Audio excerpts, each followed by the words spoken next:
আসসালামু আলাইকুম ওরহমতুল্লাহ। নতুন আরেকটা ভিডিওতে স্বাগতম। আশা করি ভালো আছেন সবাই। আজ আমি আপনাদের সামনে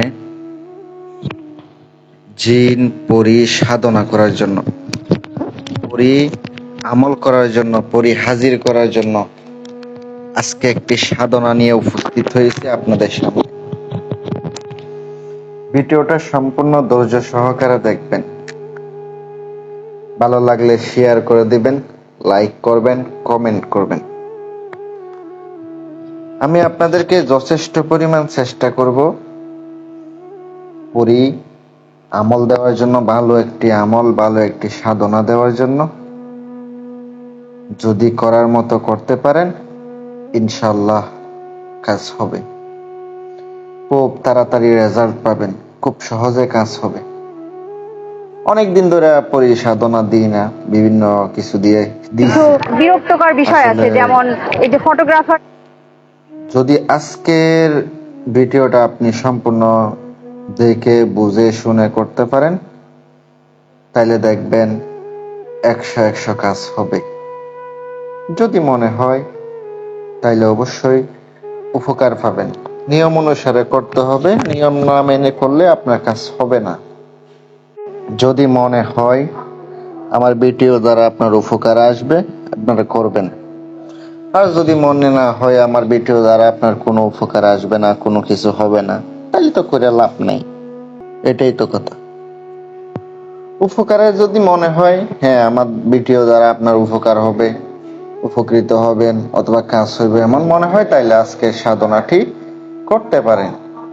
খুবই শক্তিশালী পরি, খুবই পাওয়ারফুল একটা পরি।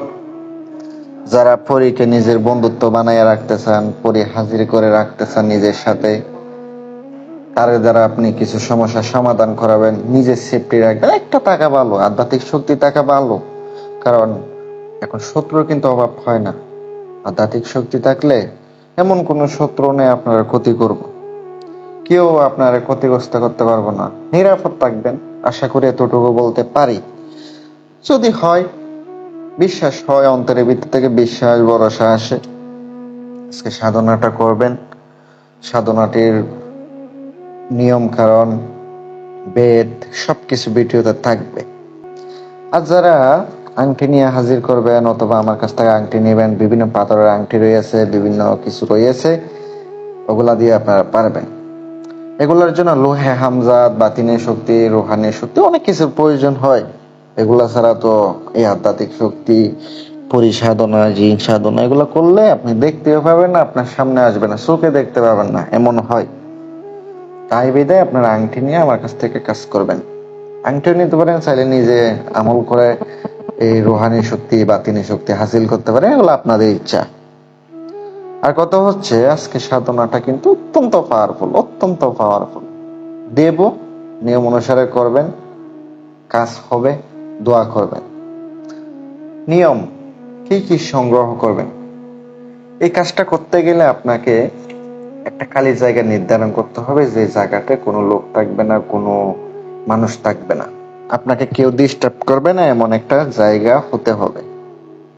ধরেন আপনি একটা রুম বেছে নিলেন, যে রুমে কোনো কাপড় চোপড় কিছু নাই, শুধুমাত্র ওখানে আমলের জন্য একটা রুম নির্ধারণ করে নেবেন। চাইলে আপনি, অনেকে শহরে আছেন, রুম যদি ভাড়া নেন 1 মাসের জন্য অনেক টাকা পড়ে। আর যারা গ্রামে আছেন তারা অবশ্যই চেষ্টা করবেন কোনো একটা মাঠে খালি জায়গায় করার জন্য। আপনি জায়গা নির্ধারণ করে নিলেন, একটা ভালো মানের একটা আসন বানায় নেবেন। চারপাশে ফুল রাখতে হবে 4টা করে, মানে 4টা ফুল রাখতে হবে।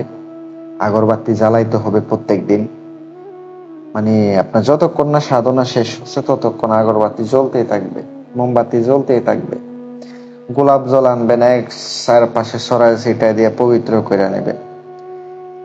আসনটা বন্ধ করে নিয়ে, নিজের শরীর বন্ধ করে নিয়ে কাজটা করতে হবে। এবার করার পরে আমি স্ক্রিনে যে মন্ত্রটা দিয়েছি আপনারা দেখতে পাচ্ছেন, মন্ত্রটা মুখস্থ করবেন।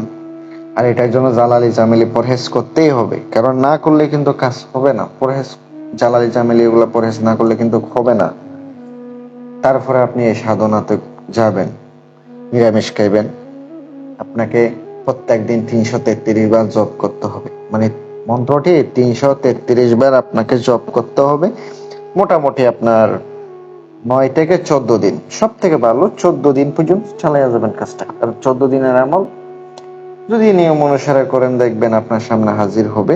হাজির হওয়ার পরে বলবেন আমার আর আমার পরিবারের ক্ষতি করবেন না, আমি যখন ডাকবো তখন আসবেন।